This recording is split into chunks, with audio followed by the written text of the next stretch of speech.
Ce qui est essentiel est invisible pour l'œil. Vous connaissez sans doute le livre Le Petit Prince. Eh bien, cette citation d'Antoine de Saint-Exupéry, « Ce qui est essentiel est invisible pour l'œil », elle en est issue. Et elle nous invite à reconsidérer notre monde en y portant un regard plus profond.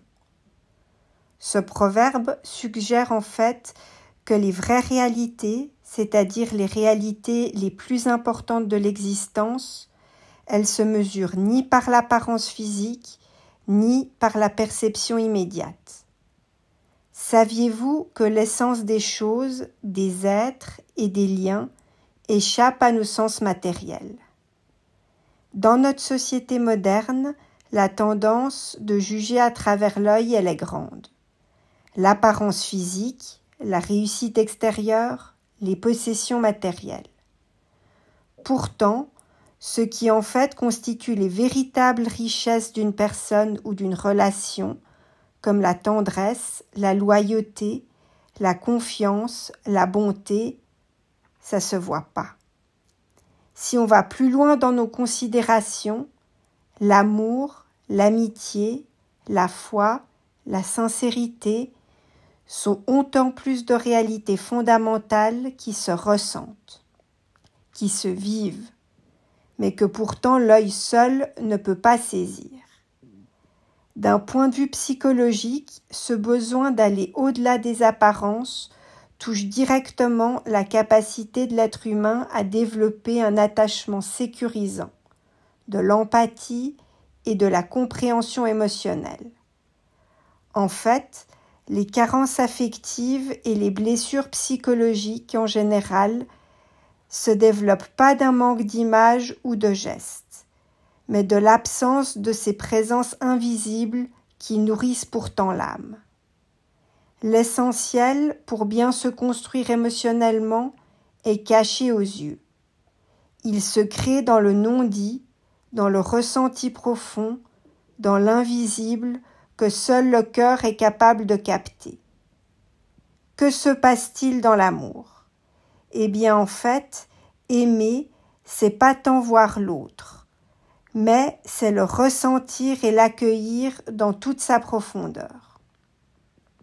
Cette approche prend également tout son sens dans nos liens avec la nature, avec le vivant. Prenez l'exemple de la fleur. Elle n'est pas seulement belle en raison de sa couleur éclatante. Elle est surtout essentielle parce qu'elle porte en elle la vie, le cycle de la nature, et qu'elle représente la fragilité du monde. De façon plus terre-à-terre, un simple geste de gentillesse, même s'il est invisible au regard du plus grand nombre d'individus, peut non seulement changer la journée, mais des fois carrément la vie de celui qui en bénéficie. Vous pouvez donc constater que l'essentiel se trouve dans les profondeurs, dans ce que l'œil distrait ne voit pas. Les combats silencieux, les actes d'amour discrets, les élans de courage ignorés, entre autres. Saint-Exupéry veut nous ouvrir les yeux, ou nous rappeler, pour ceux qui auraient déjà ouvert les yeux, que l'invisible n'est pas un défaut de notre perception humaine, mais un appel à développer d'autres facultés. Ressentir, aimer, comprendre autrement. En fait, c'est dans cet invisible que se trouve ce que donne le véritable sens à notre existence. En conclusion, gardez à l'esprit que ce qui est vraiment essentiel ne s'exhibe pas à la surface des choses, mais se cache dans les profondeurs silencieuses de nos âmes et de nos vies. L'œil, même s'il a tendance à s'avérer très curieux, est pourtant souvent aveugle face à l'essence même de ce qui compte vraiment. C'est seulement en apprenant à voir avec le cœur que vous accéderez à l'invisible qui vous construit. Dans notre monde où l'apparence règne en maître, savoir reconnaître l'invisible est un acte de résistance, d'amour et de foi. Rappelez-vous que la vie ne se mesure pas à ce qu'on voit, mais à ce qu'on ressent. C'est donc dans ce ressenti que se trouve toute la grandeur de notre humanité.